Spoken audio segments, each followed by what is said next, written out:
Hello. In the previous video, I talked about this Gaggia Classic Pro I modded, and the modification is non-intrusive and very easy to put together. At the comment, one of the viewer asked me to explain the detail of this modification, and that's what I'm going to do right now. And I'm showing you what the feature it is right now. You can see there's the light there, so you can see when you easily to spot the water level. And then there's a LED display here, right now shows just the boiler temperature and the current date and time. You can pivot the way you want. It's just a thin sheet metal there holding it. So first of all, I needed to unplug it and then take it apart. I already unscrewed it, and so it's easier for me to show you. So this top plate is just these two screws holding it. I usually take this off. And there's a funnel here that goes into the hole down there. Let me get a light. So there's a hole right here, right? This is where the funnel goes in. And this is just flipped open. After you remove the funnel, there's a little bit space behind it. And this is where I put the controller. And for the controller, I have a microcontroller ESP8266. And I also put the source code in the GitHub. And in the first video, I have actually a link to it you can download.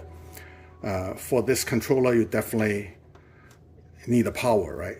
And I'm getting this power from just torn apart one of the wall USB adapter and get from 120 to a 5-volt USB power adapter, and you get the power for this device. So on this controller board, you have a couple of inputs. One is the temperature sensor, which is this one. And then there is a switch sensor. This goes to here. This is brewing switch. It came with two sets of proms, but only one set is used by the controller, by this device itself. And there's other set that's free. And so I'm just tap right into here. Get a crimp and then just push it right in. That's really, really simple, right? And there's no need to protect it. It's only a ground, and then there's a 5-volt, to the controller ground, and also just a sensor signal normally pulled high. That's about 3 volts, and then when you turn the switch on, you short these two, and that signal to the sensor looks like, oh, it's low now, so it knows it is being turned on. So this is how that works. And then the sensor is just a little device, just like this one. It's like a transistor, but the size is about this. And the first try I did was actually put it stuck right in between these two places. And it goes right there really well. It's right here. I'm not sure. Yeah, you can see it. You can just there's a gap here, and you can just stick that right there with some kind of thermal grease, and then so no problem. I moved that from here and put to the side here.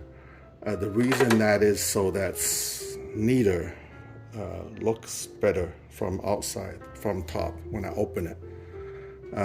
This is held by this screw. It was always there to holding the ground, and then I just put a paper clip there and bend it down there, so holding the temperature sensor. It works just as well and looks better. So I also then have a 3D printed case for this, so it won't short anything. And that's normally where it goes. Yeah. So, of course, the power, right? So the power we get this 120. Originally, this is afterthought.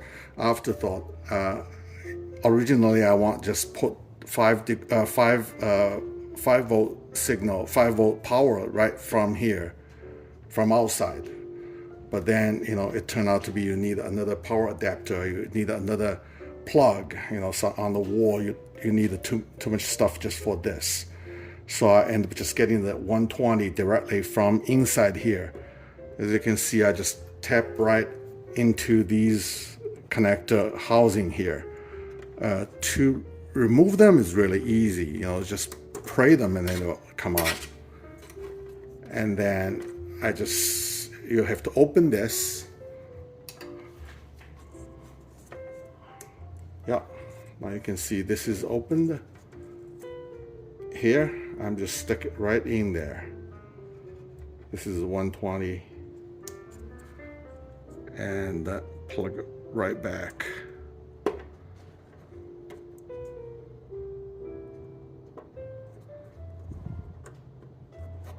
Okay, yeah, there we go.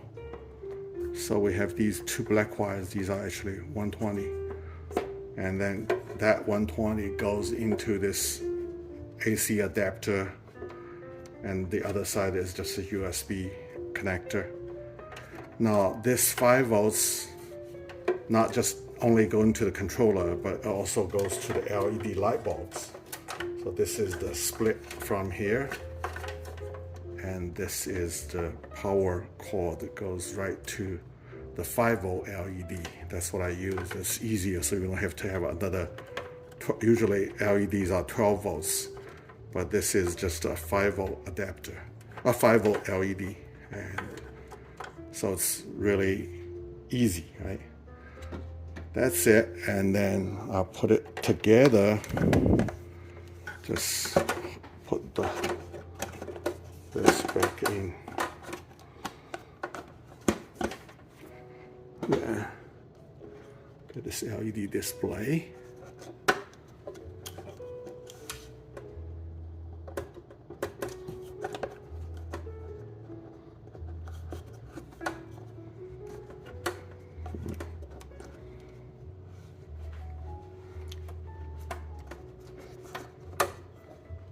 Okay, before I tighten the screws, make sure it turns out okay. Yeah, there it goes.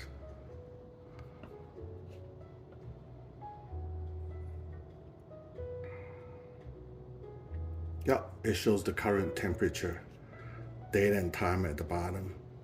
But let me just say, if I start to brew, I didn't turn on the power, but if I just switch the brewing switch, you can see it goes to now tell you the brewing time.